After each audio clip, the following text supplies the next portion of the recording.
ऐसे तो बहुत से मंदिर हैं जहाँ भी आप भी जा रहे होंगे और आप बहुत बुजुर्ग भी हैं। लगातार आप धार्मिक संस्थानों का भी जो है कहीं न कहीं भ्रमण करते आ रहे होंगे।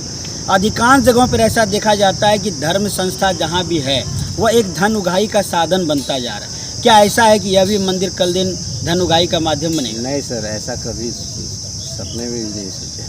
तो यहाँ ऐसे किन लोगों की व्यवस्था बनेगी यहाँ पर? यहाँ पर जो है सेवा हो, सर छुपाने के लिए यहाँ पर गाज के सिवा कुछ नहीं था। आज लोगों को तूफान बरसा पानी में बहुत दिक्कत होता था, खाली जगह था। इस ख्याल से हम लोग सोचे कि चलो यहाँ आश्रय कुछ लोगों को मिले। इस ख्याल से हमारा यही सपना था कि लोगों को कम से कम माने पानी बरसात से जो है। अयोध्या के बाद राम मंदिर नवनिर्माण का दूसरा स्थान होगा देवपुर हिरनपुर मुख्य मार्ग पर बन रहा भव्य राम मंदिर। देवपुर से सीधा प्रसारण भारत दर्शन एक आवाज पर सीधा प्रसारण बिहार झारखंड के क्षेत्रीय प्रभारी संजीव के साथ कैमरामैन परमजीत की एक खास खबर। नमस्कार, आप देख रहे हैं भारत दर्शन के बाद। मैं हूं संजीव, मेरे साथ है कैमरा पर परमजीत जी। आज हम जिस जगह पर है वो झारखंड प्रांत के पाकुड़ जिला के सबसे सुदूर क्षेत्र में है और यह जगह जो है यह देवपुर गाँव कहलाता है। यह जो सड़क आप देख रहे होंगे हमारे पीछे जो सड़क है, यह सड़क पाकुड़ से लेकर के दुमका तक जोड़ने वाली सड़क भी है। साथ ही साथ हम आज जिस मुद्दे को लेकर के आ रहे हैं, हमारा चैनल लगातार धार्मिक संस्थानों को लेकर के जो है सकारात्मक तरीके से आपके साथ जुड़ी रही है और हर धार्मिक स्थानों का हम लोग लगातार कहीं ना कहीं प्रसारण सदैव करते रहें और ताकि यह भी हम आपको बताने का प्रयास करेंगे कि हमारे जितने भी चैनल्स हैं, खास करके हिंदू समाज के लिए जो सत्य सनातन संस्था की ओर से जो भी कार्यक्रम आयोजित किए जाते हैं, उनको भी लेकर के हम लोग सकारात्मक तरीके से सदैव आपसे रूबरू होते रहें। इसी कड़ी में आज हम ऐसे जगह पर हैं जहां पर कि धार्मिक एक ऐसा संस्था बन रहा है और ऐसे मंदिर का यहां पे नवनिर्माण होने जा रहा है जो कि अयोध्या के बाद यह द्वितीय स्थान यह कह सकते हैं। हमारे साथ यहाँ के आयोजक समिति के लोग हैं और हम यहाँ इनसे जानने का प्रयास करेंगे कि यह जो मंदिर बन रहा है यह किनका मंदिर है और इनके मंदिर बनाने का उद्देश्य क्या है।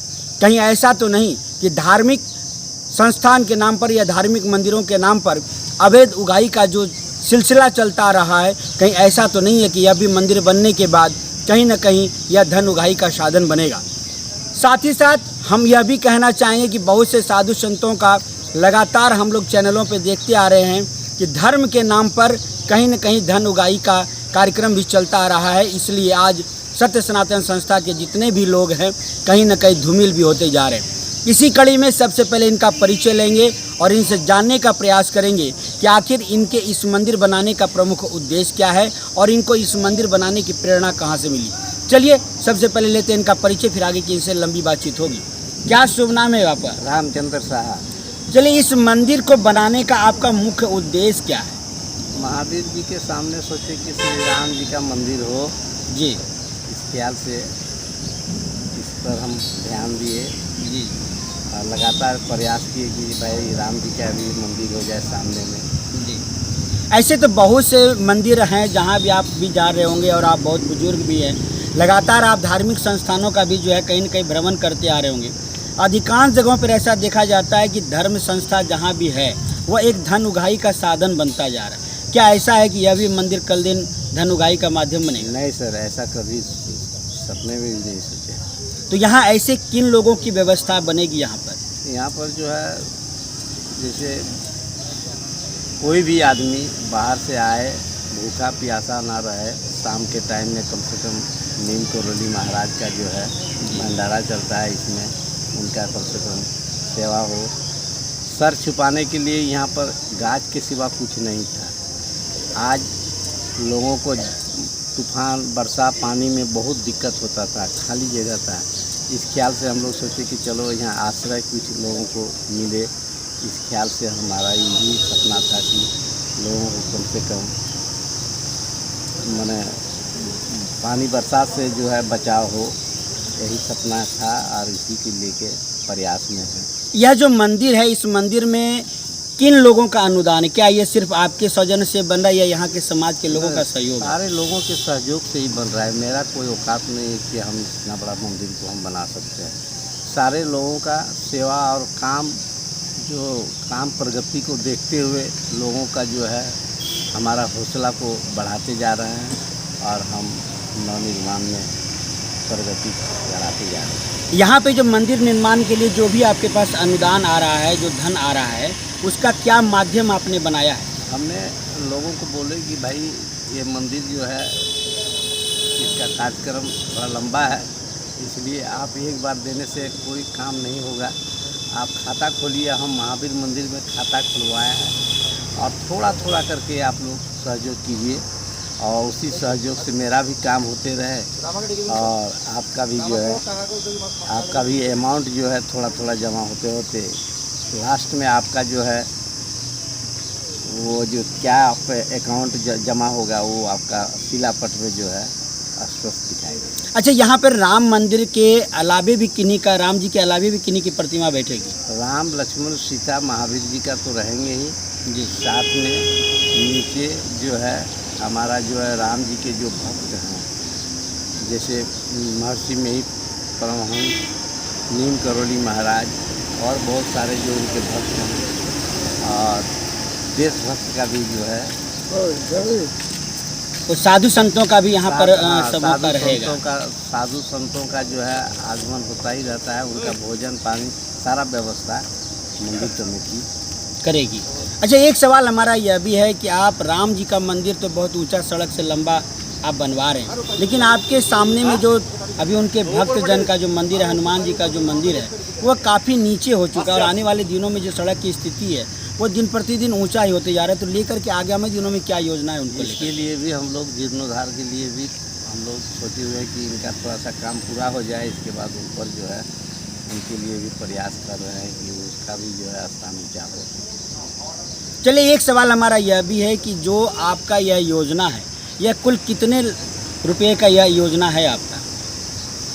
अब जैसे मिस्त्री और इंजीनियर लोगों से पता मैंने बोल रहा है कि इसमें कम से कम आपका फिनिशिंग तक 2 करोड़ का टारगेट। लोग ऐसा भी कहते हैं कि जो मंदिर निर्माण हो रहा है उसके जगह पे अगर कहीं 2, 4, 10 कारखाना अगर खोल दिया जाए, जितना का आप अमाउंट बता रहे हैं, तो शायद आपके इर्द गिर्द के जितने भी गांव के लोग हैं, युवाओं को यहाँ नौकरी मिल जाता। तो ऐसी क्यों नहीं प्रेरणा आपको मिली? यहाँ से भी 2, 4, 10 आदमी को नौकरी मिल ही रहा है सेवा का, जैसे झाड़ूदार है, पंडित जी हैं और मिस्त्री लेबर काम तो कर ही रहे हैं। नहीं, आपने पंडित जी की बात करी, तो आने वाले दिनों में जो स्थिति बनेगी वह तो फिर पंडित जी का ऐसा बन जाएगा कि फिर पंडित जी ही कमाएंगे कि उनको जितना दक्षिणा मिलेगा तभी वो पूजा करेंगे, अन्यथा वो पूजा नहीं करेंगे। नहीं, पूजा उनका जो है लिमिट है, वो पूजा करना है और लिमिट उसका जो है पैसा बांधा हुआ है, उससे जो अधिक का फंड में जमा रहेगा और बाकी लोगों का जो है सेवा में खर्चा होगा। कल ऐसा तो नहीं है कि मान लीजिए कि आपके यहाँ जो भी श्री राम जी के पूजा करने के लिए पहुँचे तो उनके साथ ऐसा शर्त हो कि नहीं आपको 501 या 1001 या 2001 ही देना होगा तभी पंडित जी पूजा करेंगे? नहीं, ऐसा कभी नहीं सोचे, ऐसा होगा भी नहीं। वो स्वतंत्र है, पूजा करके उनकी जो श्रद्धा होगा वही हमारे लिए प्रसाद है। चलिए, आप हमारे चैनल के माध्यम से आप यहाँ के जितने भी भक्तजन हैं उनको क्या अपील करना चाहेंगे आप इस मंदिर को लेकर के? इसमें आप लोग सहयोग कीजिए, यही मेरा ये है कि सहयोग करके इनका काम पूरा हो जाए, यही हमारा सपना है। सहयोग मिल रहा है और ये निरंतर मिलता रहे जब तक काम पूरा नहीं हो। नमस्कार, अभी हमारी बातचीत हो रही थी रामचंद्र जी से, जो यहाँ के व्यवस्थापक भी हैं और मुख्य रूप से कहा जा सकता है कि यहाँ के आयोजक समिति के एक प्रधान भी हैं। और इनके द्वारा यह बात स्पष्ट की गई है कि आज इस मंदिर के नवनिर्माण का मुख्य उद्देश्य जहाँ तक धर्म का प्रचार प्रसार है, वहीं पर यहाँ पे बहुत से साधु संत जितने भी लोग आएंगे, भक्तजन आएंगे, उनके लिए भी यहाँ पर व्यवस्था बनाई जाएगी। आगामी दिनों में जैसा हमने इनसे एक सवाल रखा था कि कहीं ऐसा तो नहीं कि आगामी दिनों में यह भी एक धन उगाही का केंद्र बन जाएगा और यहाँ पर जो भी पंडित जी आएंगे उनके साथ यह शर्त हो जाएगा कि आप 5001 दें या 1001 दें, 501 दें, तभी इस मंदिर में आप पूजा करेंगे या उनका दर्शन कर सकते हैं। इनका सवाल का जवाब था कि नहीं, ऐसा कुछ भी नहीं है। समाज के द्वारा जो भी भक्तजन आएंगे, जो भी श्रद्धा बनेगी, उनको देना है। पंडित जी का जो अपना धार्मिक या मानसिक जो भी मानसिक इनका जो शुल्क तय किया जाएगा संस्था की ओर से, सिर्फ उसी के लिए वह देनदार होंगे। बाद बाकी जो भी पैसा आएगा वह मंदिर फंड में चला जाएगा। साथ ही साथ इन्होंने कहा कि यहाँ पर जितने भी भक्तजन हैं, जो भी यहाँ पे सहयोग कर रहे हैं, उनका एक खाता खोला हुआ है। जिस तरह से बैंक में आप खाता खोलते हैं, उसी प्रकार से यहाँ भी एक खाता खोला गया है और इस खाता के माध्यम से प्रतिदिन या मासिक या साप्ताहिक उनके द्वारा शुल्क दिया जाता है और वही शुल्क जोड़ करके इस मंदिर के नवनिर्माण का काम निरंतर जारी है। हम आप तमाम भक्तजनों से भी यह अपील करेंगे कि आपके द्वारा यदि सहयोग बन पड़े तो आप इस देवपुर मंदिर में आएँ और यहाँ पर आकर के आप रामचंद्र जी से मिल कर के स्वतः आप खाता खुला सकते हैं या किसी भी रूप से आप गुप्त या सहयोग कर सकते हैं, जैसा कि इनका अपील है। साथ ही साथ यह भी हम कहेंगे कि आगामी दिनों में यह जो मंदिर का प्रारूप तैयार होने जा रहा है, अयोध्या के बाद भी यह द्वितीय यह स्थान आप इसको कह सकते हैं। यह बनने के बाद आप इसका स्वरूप देखने के लिए अवश्य पधारें।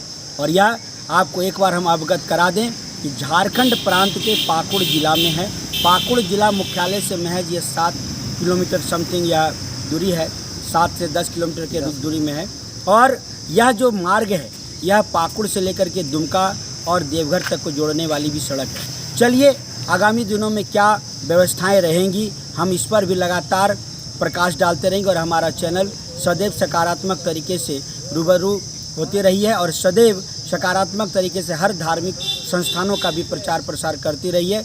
इसी कड़ी में हम आज झारखंड प्रांत के इस पाकुड़ जिला में हैं और देवपुर के इस मंदिर के सामने जो राम मंदिर बन रहा है हम यहाँ पर हैं और आगामी दिनों में यहाँ की क्या व्यवस्थाएं रहेंगी हम इस पर भी आपका प्रसारण और प्रकाशन करते रहेंगे। तब तक हम अपने संवाद को देते हैं विराम, वापस लौट स्टूडियो की ओर।